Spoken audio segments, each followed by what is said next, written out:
Hey everybody. I have never done this before. I've never done live on YouTube. Sorry, I'm adjusting my camera. I thought I'd give it a try today. So just bear with me as this is brand new. I've done live on Facebook a number of times, but never done it on YouTube. So I'm kind of excited to hang out with you guys today and see what's up. I don't know if I'll be able to see your comments or not. So comment, and I always reply to people's comments as they come in. I try to get them within the first 48 hours. Sometimes that doesn't work or something gets missed. But today I am working in the kit from By the Well for God. It's their current kit. This is January of 2018 if you're watching the playback. And they have a kit called Preaching to the Choir. And the whole idea behind this kit is that as Christians who've been walking in the faith, we know, right? There are just some things we know. And this article today was about hope, which really ends up, when I pulled out one of the scriptures that they talked about, was anxiety. We are in Psalm 94:19. And anxiety is a big, big issue. So most people I know deal with some form of anxiety. For some, it's absolutely crippling. For some, it's annoying. For some, it feels like the end of the world. For some, it's kind of this running tension all the time. It's kind of this low level that you try to ignore. But so many people have anxiety, and there's so many scriptures. This is where the preaching to the choir part comes in. There's all these scriptures about cast your cares on God, and He'll comfort you. He'll carry you. God is love. God is peace. God is joy. You know, all these things, even the fruits of the Spirit, all those things, preaching to the choir, right? And yet we're still all anxious. And I want to talk about my experience with anxiety and what I think most Christians usually hear and what I find to be a little bit more helpful. So I'm just going to do this process. Everything I'm using today is from this kit, except for I'm going to use a piece of yellow lace and an ampersand. And those two things are not from the kit, but everything else is. I've got my little pile here that I'm going to move out of the way. So you guys may wonder, why I think I know something about anxiety and how to talk about it. My background is in counseling. And before I got a chronic illness, I had a private practice in counseling. And I dealt with a lot of people who had anxiety. While I was having anxiety, yes, counselors have their issues too. Counselors need counselors. And if they say they don't ever need a counselor at some point in their life, run. Because counselors really need counselors more than anybody else sometimes, to make sure they're not dumping their own problems on you. Yeah, you don't want that. That's no bueno. So anxiety is a huge issue. And I've learned a couple things about anxiety myself, and my experiences with anxiety and with clients' experiences with anxiety. So I just thought I'd speak mostly from my experiences, but I also have this background in clinical training, so I know how anxiety works. So one of the first things we should probably talk about is clinical anxiety, or like one that a doctor would actually diagnose, that's a brain chemistry issue. Do we need to worry about that? Versus anxiety that's coming from life? Or is there one that's sin and one that's not sin? Is it sinful to take medication instead of just asking God for healing? I'm just going to address my opinions on that matter right now. And my opinions on that are that anxiety is not inherently a sin. Any mental health struggles are not inherently a sin. Can some result because of a sin? Sure, if we're walking outside the Lord's will, I hope we have anxiety about that, because then it'll help us correct course. But does God punish us with anxiety? No, we don't serve a punishing God. And can anxiety happen even if you're not walking outside the will of God? Absolutely, yes, and yes. And that can be a chemical thing. It can be a chemical brain issue. It can be life circumstances, because sometimes we end up in places in life that are not, it's not that they're ungodly, it's just they're extremely stressful. And sometimes, and this is my case, I've found it's a combination of all of the above.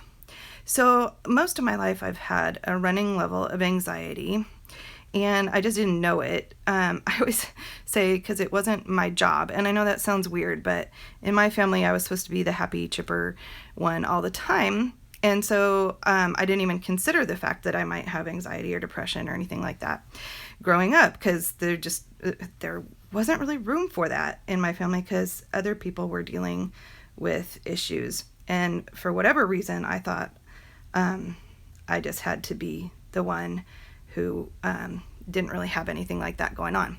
Well, as an adult, when adult life kind of catches up to you, and and things are happening, and even just wonderful things like kids and marriage and new jobs, and but there's bills and stressful times with your baby and things like that. So anyway, life finally built up to a point where I was like, something's happening here, and I'm just not doing great. Well, my doctor thought that I had anxiety, and that we should look at figuring out how to treat that. I was very thankful to hear that, because I just thought there was something wrong with me inherently. Like I was doing life wrong, or I was doing my faith wrong. And so therefore, I was having these strange episodes where I tended to just cry and cry and cry and cry. And because I'd get on overload. Like, I don't know if any of you have ever felt that way with your anxiety, but things felt like too much sometimes, and I just didn't know what to do, and I felt stuck, and I'd get overwhelmed, and then just get in that kind of spiral pit that was no fun. And so I've done kind of all of the above as far as treating anxiety. I've used the help of medication, which was actually extremely helpful, because it helped me, it helped kind of dampen it so that I could deal with the rest of it myself. I've had counseling. Finding a good counselor has been really critical and good and helpful. And then one of the big keys, though, is I was trying to have a less anxious life without changing any of my patterns of behavior.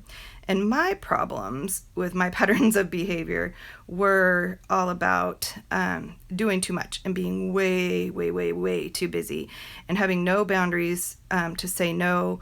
I was brand new in the workplace. I was working for a church. I had no idea how to tell them no. So what was supposed to be a 20-hour job a week ended up being a 40-hour job, but I was working 2 other 20-hour jobs a week because we were newly married and we needed that. And so it was just a setup for disaster. And I asked people to help me learn boundaries, and I just couldn't find anybody who could do that at the time.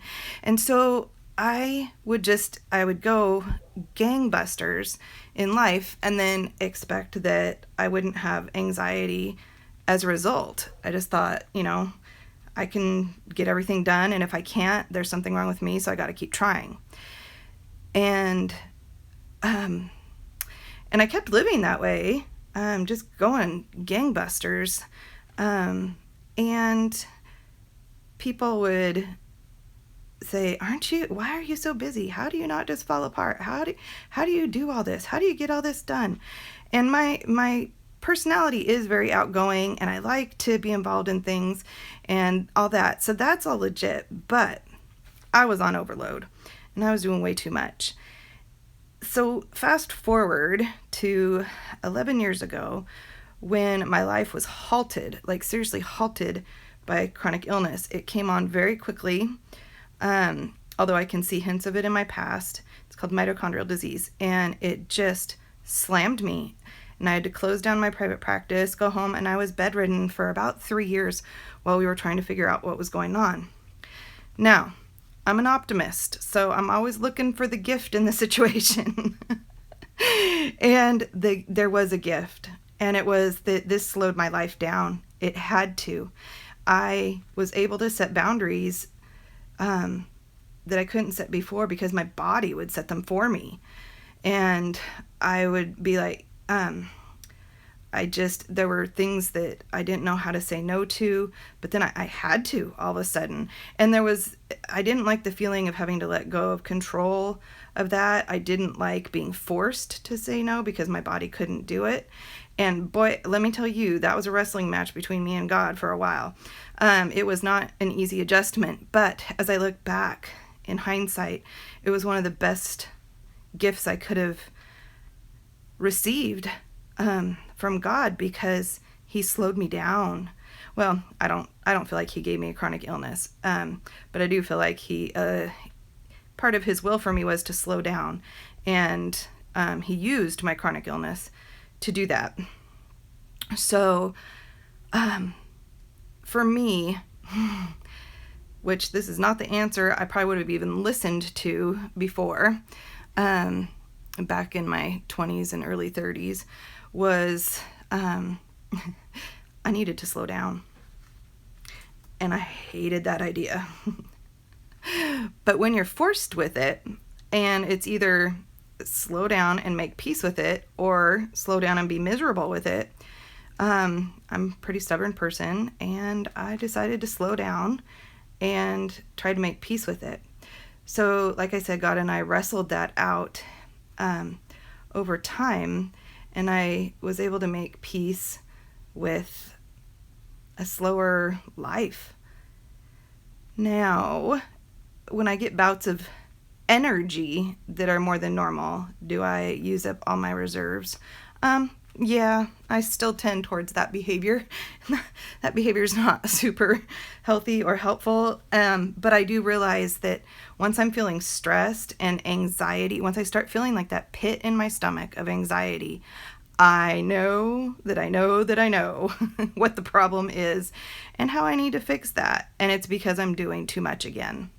So anxiety, instead of being something that's kind of ruling my life and just I kind of snap and it takes over and I don't know what to do about it, it's become more of a barometer in my life. It's a way I measure what's going on. Now, would I like to get to the point where I don't have to have anxiety to measure what I'm feeling? Yes, that would be fabulous. Thank you.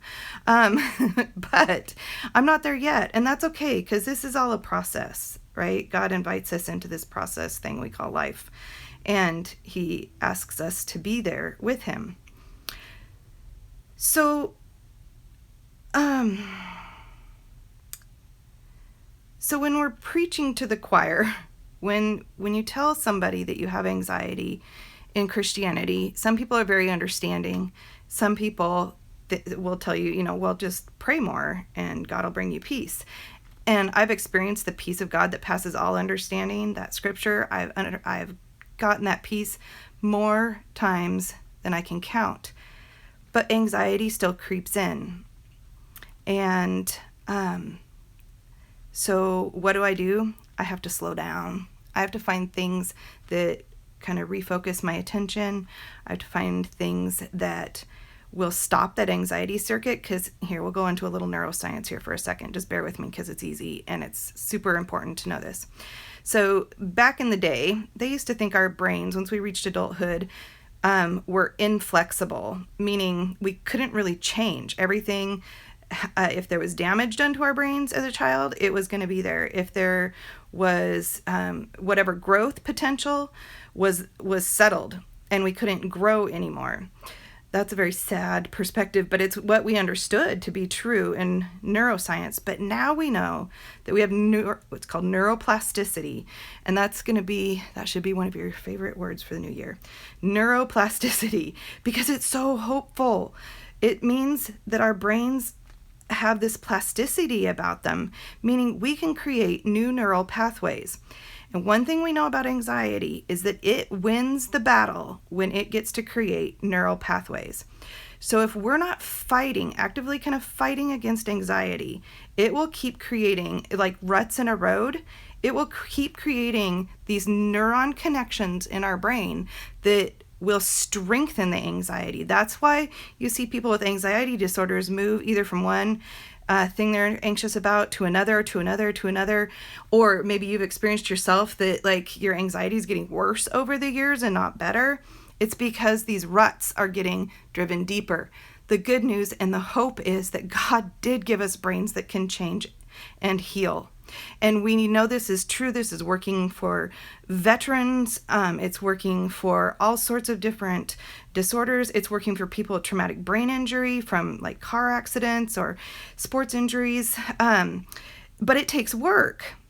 And so you got to do what you got to do legally, ethically, and morally. I'm kind of assuming that's the case for most of us here. You got to do what you got to do to start creating those new neural pathways. One of those things can be medication, just to help get that kind of, to me, it feels like that gets your car out of the rut and back on the road so that you then have the capacity to drive it. Because right now, if you're struggling with anxiety, the anxiety might be driving the car and you just cannot figure out how to get out of that rut. But I have found things like slowing down in life things like that are absolutely critical. You can take all the medication in the world and still be a crazy, anxious person, because I've been there. I'm calling myself crazy, not anybody else. My own experience is that I can be just wildly anxious, even with medication. But that's because there's a behavioral component that I have to change. And that's where I'm learning that anxiety can be kind of a barometer, a gauge as to how I'm doing, what needs to change, what's got to give, or I need to make decisions on what's got to give. So working with anxiety and this whole idea of preaching to the choir, it's helpful to know that we have a God who will comfort us. I mean, obviously, God is our comfort. He is the source that's going to bring us healing, wholeness, help, hope, all those things. That's his nature and that's his job. But we need to partner with him on that task to be able to get that job done. Whether it's praying that he'll intercede and heal you, whether it's just partnering with him. But I have found that being a Christian, nothing brings me peace quite like diving into the Bible without feeling like I have a checklist of scriptures I need to read, or I've got to get it done to be a good girl, or I've got to read 20 pages today because I made this commitment, on January 1st, and I'm already falling behind. All that just adds to the anxiety. If you're an anxious person, putting those kind of goals on yourself is super hard and kind of a setup for disaster. So if you're dealing with anxiety, don't make the Bible a rule. Make it a refuge. Make it the place where you go. Make hanging out with God the safe place in your life, because we need that.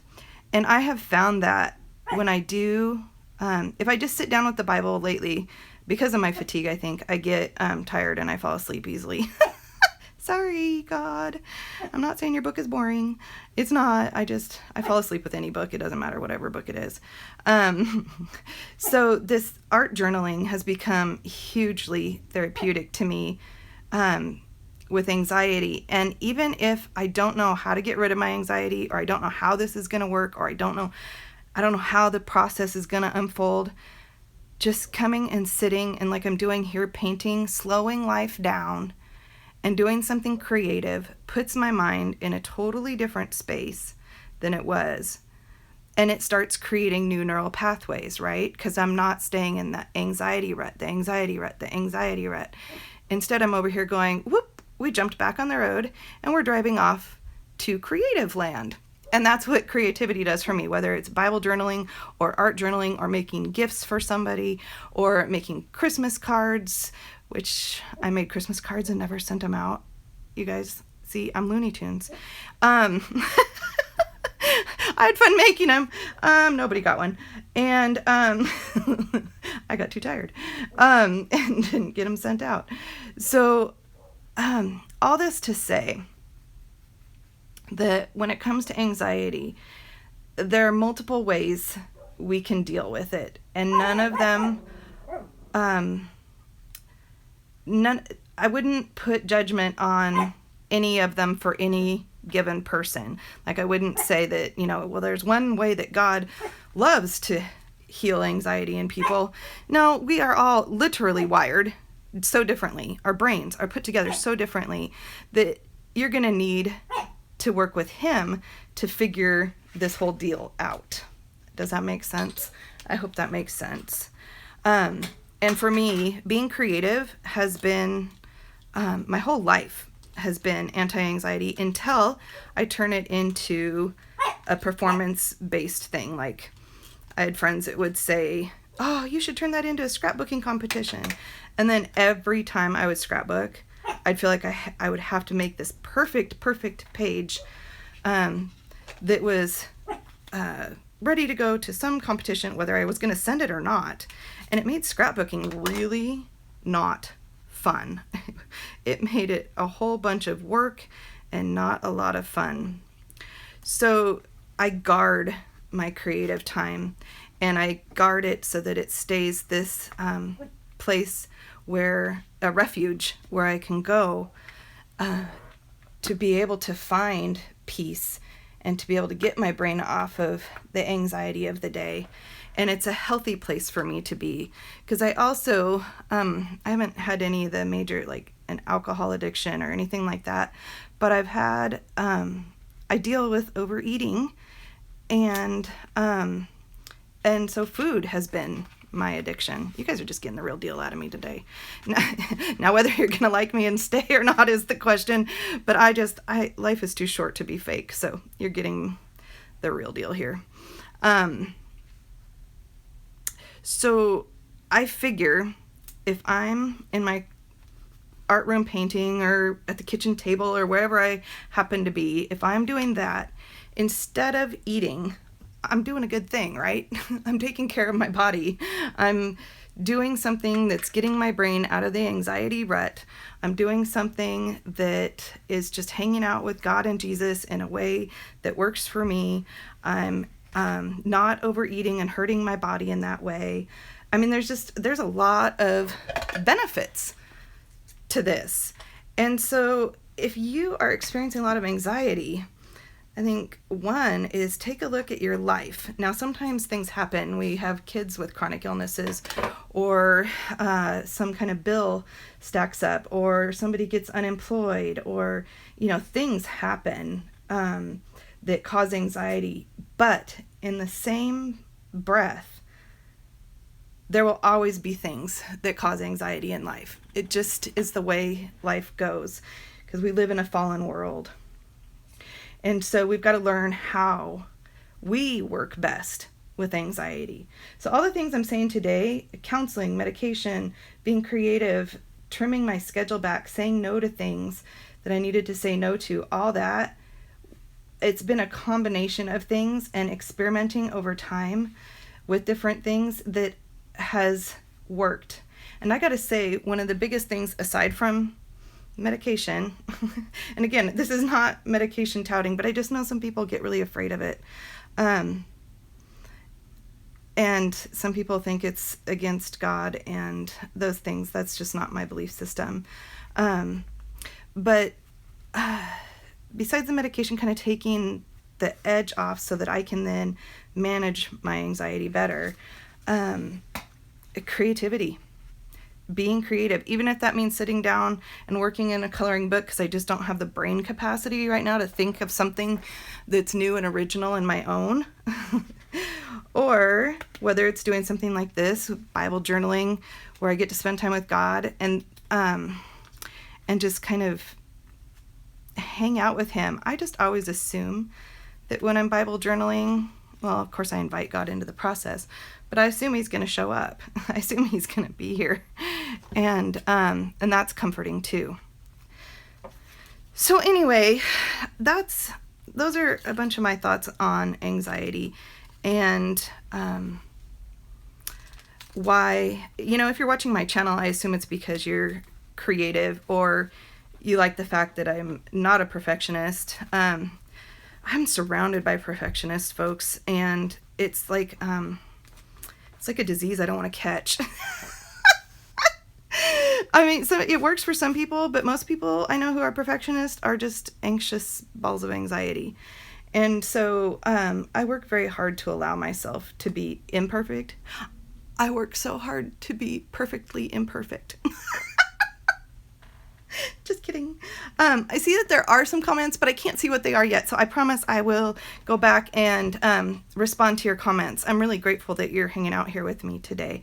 And I hope this is helpful for somebody out there. I don't just want to get on here and blab. And I don't know, I guess I could just get on here and blab. But my goal is that it would be much, much more helpful than me just blabbing. So yeah, I hope that too, I can give you permission here on this page to, 1, be yourself, 2, embrace your creativity, whatever it looks like, whatever it is. If you are doing it, it is good. And that there's no comparisons on this page. We don't compare. Like, I don't say, okay, is my work good enough to go and, on somebody's Instagram repost? Those are compliments, but that's not the point of art journaling. And that's another thing I think we need to be careful to guard too, is that we keep art journaling about art journaling and not make it about,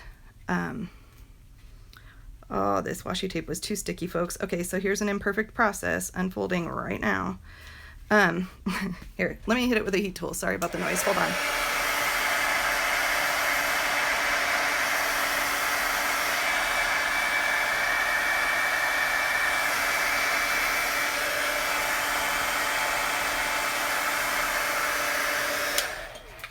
Okay. Love watercolors. Tried an experiment. It may not work. That's another thing, is I'll experiment in my Bible so you don't have to experiment in yours if you don't want to. You can watch my channel to figure out all the mistakes to avoid. This page is going to become very thin. I'll probably cover this area in matte gel medium. Oh my dear goodness, you guys, I am ripping my Bible apart. Okay, so if you're going to do this technique, this is just really skinny little washi tape, and I didn't think it was this sticky at all. In fact, I was worried paint would leak under it. Guess I didn't need to worry about that. So put the washi tape on your skin first, or like on your pants, so it picks up some fibers and makes it less sticky. I guess I could keep the green lines, but I really want the effect. Another way you could do this, the lines, if I did it, would not be as straight, but masking fluid, you can buy this in jars, but I really recommend buying it in a fine line bottle, because the tip is literally a fine line. It's this tiny little tip, and wherever you put masking fluid and then you let it dry naturally, it dries pretty quickly. It goes from like blue to kind of a clearish, cloudy, clear color. But masking fluid will resist watercolor wherever you put it. So I could have drawn these with that. And I do know that does come off Bible pages. I've done that many times. But the lines, the lines wouldn't have been as straight if I had done it that way. Plus, I actually didn't even think about it until right now. I just thought, washi tape. I'm going to put down washi tape. Okay. We're not going to do this experiment again. It'll be pretty, but I don't know if I'll have a page left to read. Luckily, I didn't cover up the text with washi tape, mostly. Oh my gosh, people. Now you're just gonna like watch this because it's a train wreck happening, right?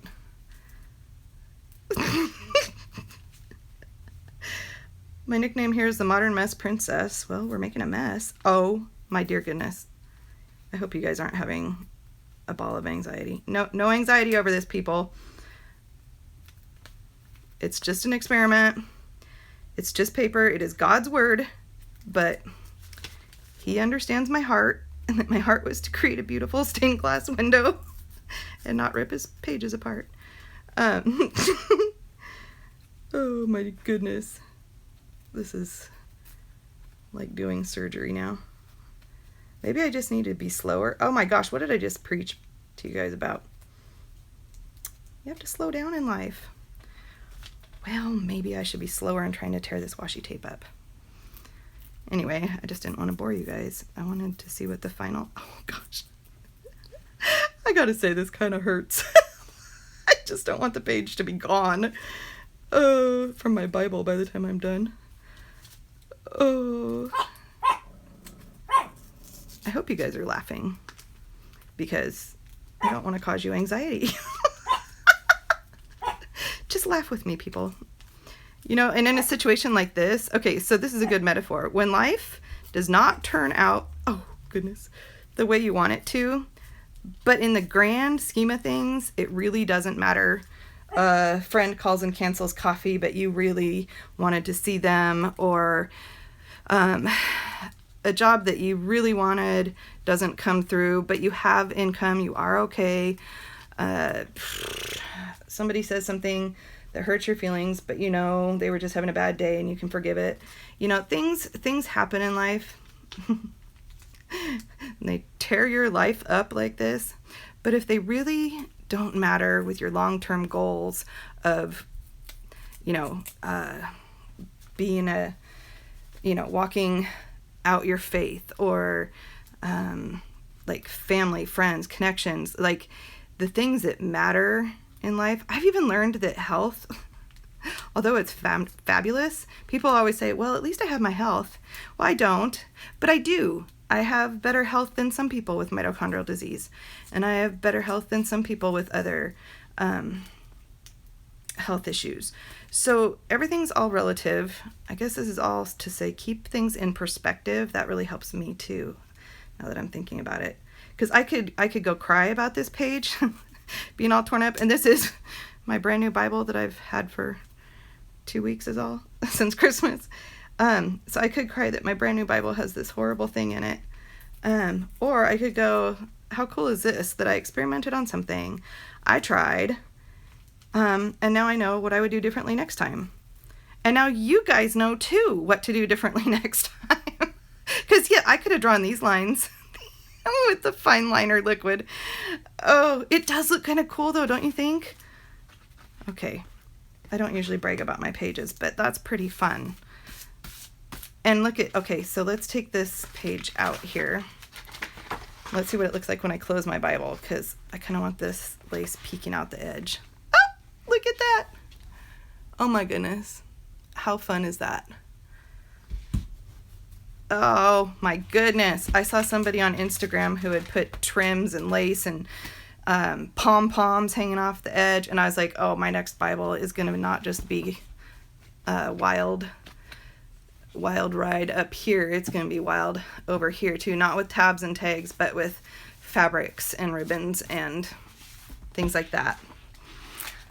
And I've got a whole pile of them just waiting to jump into my Bible. Okay, well, you guys, all this was, the scripture says, again, it was Psalm 94:19. It says, when my anxiety was great within me, your consolation brought me joy. Some translations call consolation comfort. And I find comfort when I can truly connect with God, and I can truly connect with God through creativity. And I figured this boils down to praise and worship. When I don't know what else to do, I can worship Him by hanging out with Him in my Bible, and then joy comes and I can praise Him for that, and then worship Him some more, and then we're in this good cycle until the kid gets home from school. No, I'm just kidding. I've got great kids. I'm blessed. But for those of you with like youngins, that is a hard season of life. So anyway, thanks for hanging out with me today, you guys. I will go back and read all of your comments. I am so glad you were here. Give me a thumbs up on this video if you like this way of kind of talking through things every once in a while, or talking through how to walk the walk. You know, especially with things we already know, we already get preached at. We're, you know, people, it's like preaching to the choir. But sometimes adding in kind of real life experiences can help. So I hope that helped. And look at that. I've got a page on the other side still. So I'm going to put matte gel medium over this, which will seal it kind of like Mod Podge, but it won't be sticky like Mod Podge. And I'll have my stained glass window with no eternal ramifications. Negative ones anyway. God still loves me. I love you guys. Thanks so much. Bye.